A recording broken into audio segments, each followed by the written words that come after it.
Hi everyone, welcome to Kettlebells Made Easy, the 14-day fast track for beginners. This is lesson 7, where we will be getting into the kettlebell snatch. So super exciting skill, one of the most complex of the kettlebell skills, especially in terms of ballistics.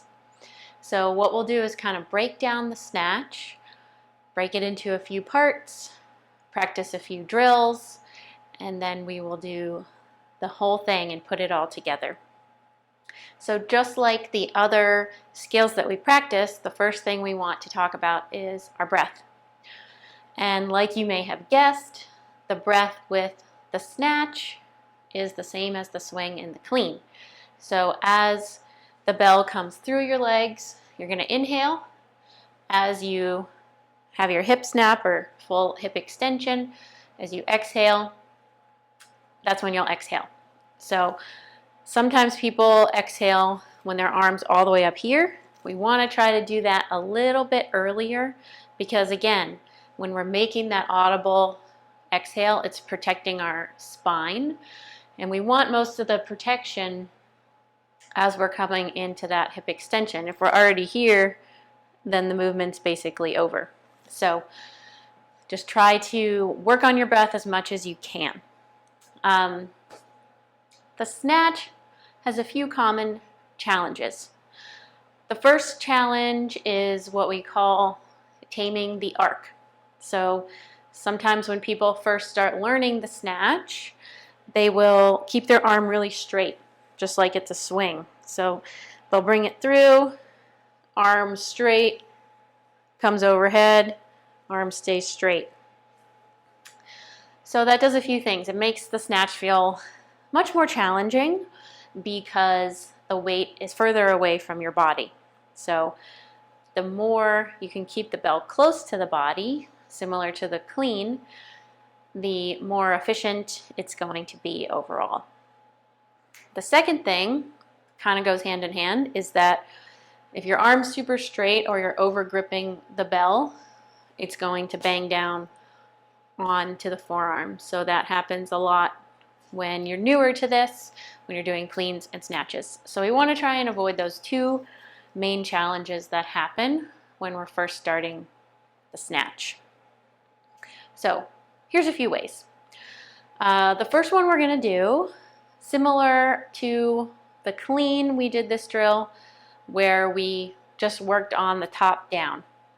So we got it into the clean position any way that we wanted to, and then just worked on the way down. So we're going to do that for the snatch. And what you'll do is clean it, press it, or push press, just get it overhead without snatching it. And we're just going to work on the way down. So like we had mentioned in that previous clean lesson, a lot of times when people tear their hands, it's on the way down. So if something funky's happening on the way down where you're casting super far away from your body, then it's going to be pulling. So that's where the top down snatch is a really effective drill, to just focus on that one part. Okay, so what you'll do, this is kind of a sidebar, but I'm wearing sneakers today, which I don't always do when I'm doing kettlebell work. So in the other videos I had more of like a Van style flat shoe or the Vivo barefoot. We don't get money for them, but I like those brands. So you might see me rip my shoes off at some point in this lesson. But since I'm only doing some technique work with you guys, I should probably be able to make it through in my sneakers. Otherwise, you can just be in your socks or bare feet, and that just helps you get a little more feedback through your feet and helps your brain talk to your muscles. So like I said, top down snatch, get your power triangle, hip chop. So you're going to clean the bell, press any way you want, and we're just going to focus on bringing it down and through the legs, and then we'll park the bell. So you'll come down,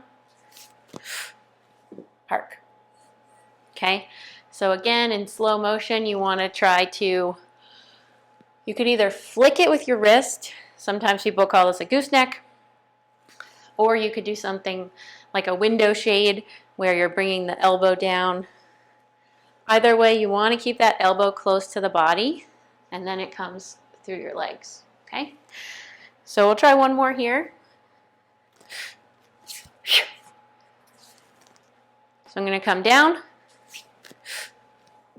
park it. Show you from the side.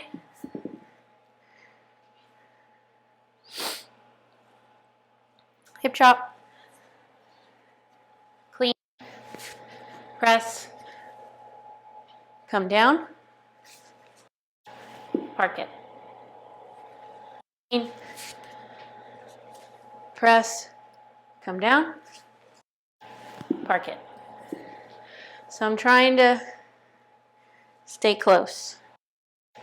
Okay, so once you've tried 3 to 5 reps on both sides, do a couple sets, try to really familiarize yourself with how it should feel for that top-down snatch, okay? Once you feel good there, we're going to move into something called the high pull. So the high pull is a really effective drill building up to the snatch because it's basically a swing, except you're going a little higher and your elbow's bending a little bit more. So you're almost doing like a toss and catch to yourself. And you'll know that your timing is good if the bell's staying straight out in front of your hand. If the bell's drooping down, then something's a little off with that. But the reason why we like to practice the high pull is that we can work in our next drill, which we call the clock drill. So first let's practice the high pull, and then we will do the clock drill. You will start with a swing. So we'll do just one single arm swing, and then the next one we'll try and do a high pull. So if you'll notice, my elbow is slightly below my wrist. I'm not like this. So just angle that a little bit, and that'll also help you. Do your hip chop. Do one swing. Swing. High pull. Okay. Try it on the other side.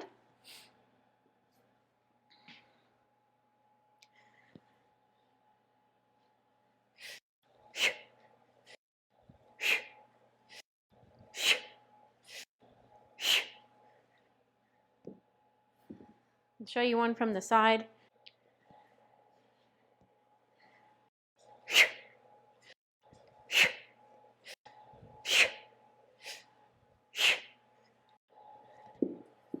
Okay, so what you should notice is that when I'm doing the high pull, I'm not making like a right angle and yanking it back.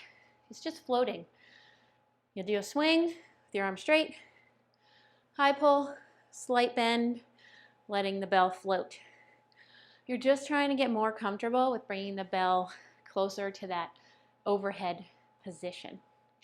So that brings us to our next drill, which is the clock drill.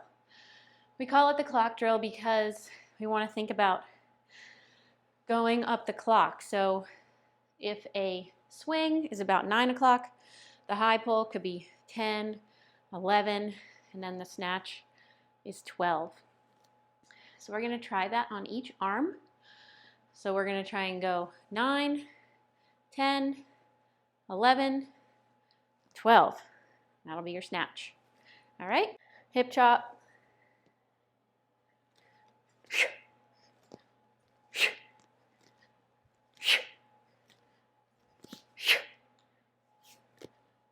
Park it. Let's do the same thing on the other arm.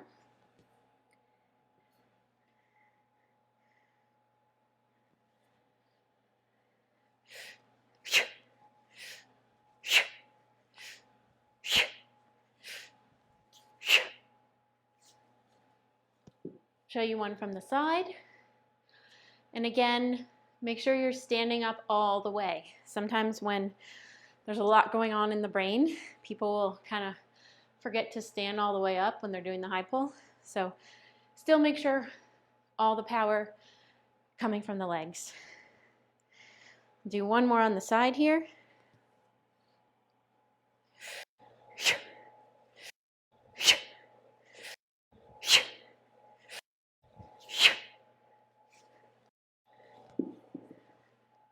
You guessed it. Just like some of our other skills like the swing and the clean, we are going to do the dead stop snatch. So you'll do one snatch and park it on the floor. Start again. The reason why this drill is also effective is because the first rep that you do from the floor requires a lot more power than when you're doing continuous snatches.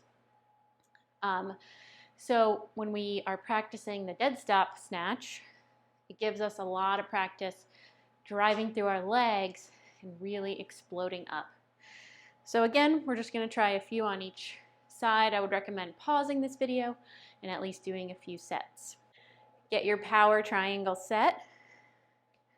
Hip chop.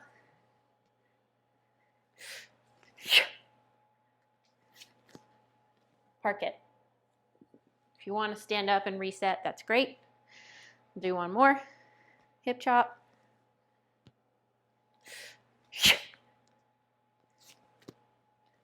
Okay. Same thing other side. Hip chop.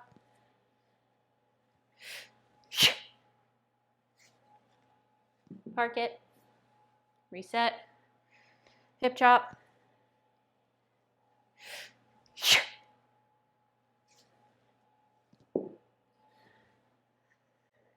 Show you one more from the side.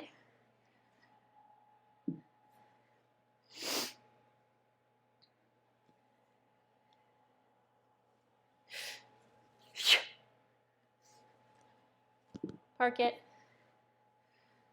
Reset.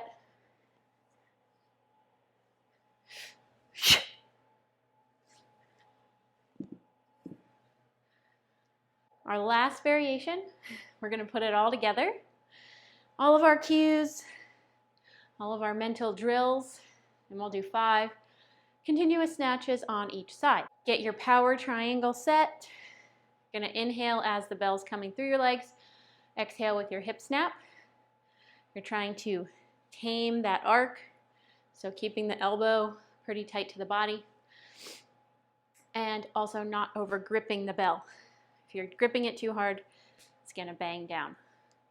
So I'll try and put all that together. I know it's a lot. Just focus on whatever you can. And we will do 5 on each side.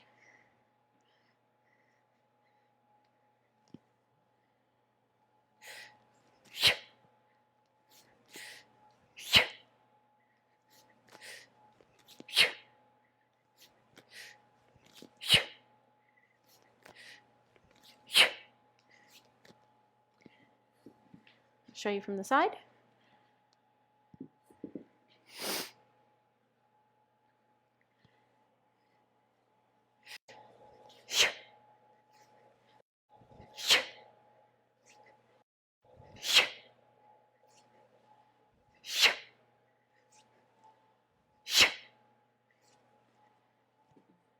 Park it. Okay, and that's it. Those are the drills to help you really improve your snatch. Drop us a note when you finish this lesson. Give this video a thumbs up if it helped you. Would love to hear if your snatch feels better after this video. Make sure to check out our website, trainwithwaves.com, to learn a little bit more about our coaching. And I'll see you guys next time for lesson 8. Bye.